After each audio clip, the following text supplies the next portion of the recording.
to another quick video. Today we're looking at another game played on the Asus ROG Ally, which you can see right over my right shoulder is The Sims 3. This is a much requested game, so I wanted to take a look at it with you just to see how this game ran, how it can perform on the Asus ROG Ally, and what the best format was for playing it. So we'll be going over a couple different configuration settings for the power profiles, but the great thing about this game is it pretty much runs at a very, very stable frame rate, regardless of what kind of power draw we give it, as you'll see.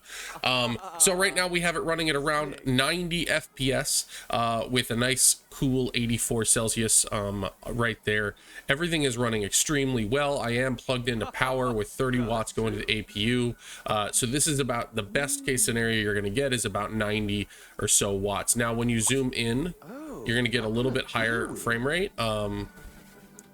And you can see my beautiful little family right over here. But the moment you zoom out, you're going to get a little worse frame rate, mainly because I have the settings maxed out. Now there will be some stuttering, but that's just a situation of the game. And this is how you zoom out to the full view if you want to. So we're back at our house. Anyway, it runs extremely well and I've not been having any issues with it whatsoever. So couple things to note though, this is a game that requires a keyboard and mouse to some extent. You can get away with it with the Asus ROG Ally with the different kinds of profiles that you have.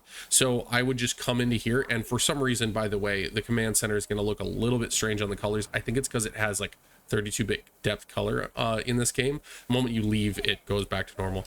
You set it to desktop mode, and you're going to want to configure a couple things for this to work. But obviously, like, the mouse works just fine to do this, and it's not very hard to select things with the thumbstick. It gets a little bit weird down here, and the only time you're really going to need that is if you're looking to tilt. So but I have mapped to the D-pad left and right the rotate and the zoom to the D-pad up and down, and that has made it infinitely more playable as well on the handheld itself. So I'm using the thumbsticks, I'm using the thumbsticks on the actual device, the actual controls on the device, which actually works better than Sims 4. So the remapping works quite well. As you can see, it's running really well. Let's just go into the settings. I'm actually going to go back to my mouse and keyboard. It's going to be much easier to get into the settings that way, because clicking down there is a pain in the butt. So right here, we're going to go into the graphics settings. I'll move that over so you can see it. I'm at full screen mode, 1080p, 120 hertz screen refresh rate. This is a weird game where we don't have a lot of opportunities to change the resolutions because there's not many 16:9 profiles. So I'd keep it at 1080p. There's nothing really to do in terms of making it look cleaner, so that's perfectly okay. Enable object hiding is one that's not on by default, and it will improve performance a little bit. All this animation smoothing and advanced rendering, this is good. Keep it all to max. There's no reason not to lower this, because as you'll see, we'll switch to some power profiles.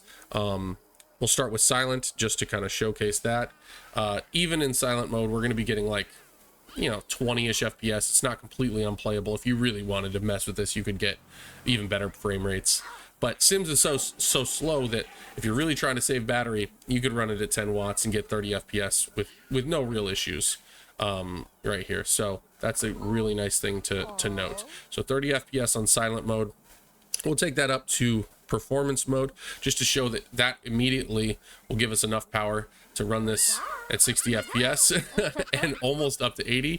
It's actually not that far off from the super power profile, which is turbo mode. We're still getting 80 inside the house. My little baby's really happy. And you can see we're running really smoothly. We'll take that over to my custom profile, which is not 15 watts, but actually, let me show you this. This is another area that I'll probably make a video on.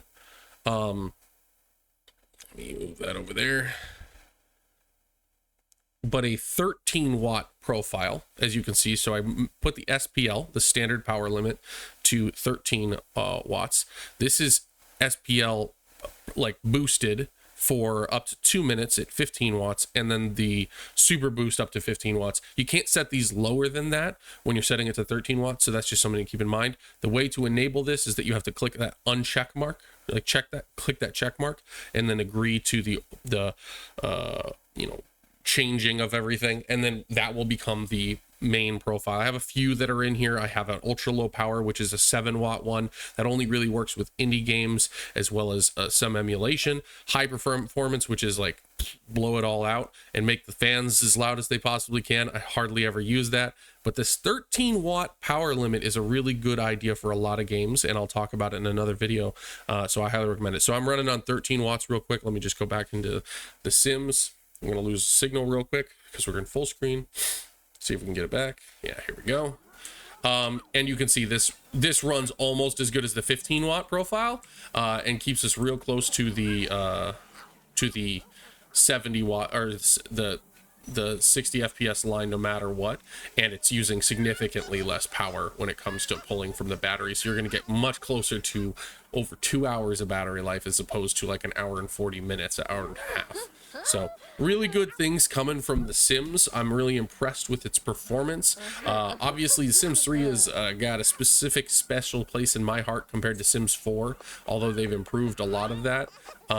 So I highly recommend you try this out. Go ahead and see how it works. Plug in a keyboard and mouse if you want the best experience, but you can do it on the handheld if you just remap the desktop mode to the D-pad using some of the turn and zoom functions so that it's much easier to use. So that's all my coverage on The Sims 3. Hopefully you guys like what you've seen. There's no real need to mess with settings to get to a playable state. You could lower some settings if you really wanted to max out on low power, but I think that 13-watt mode is all you really need. So make sure to like the video, subscribe to the channel, hit that bell for notifications, and as always, stay classy, coders.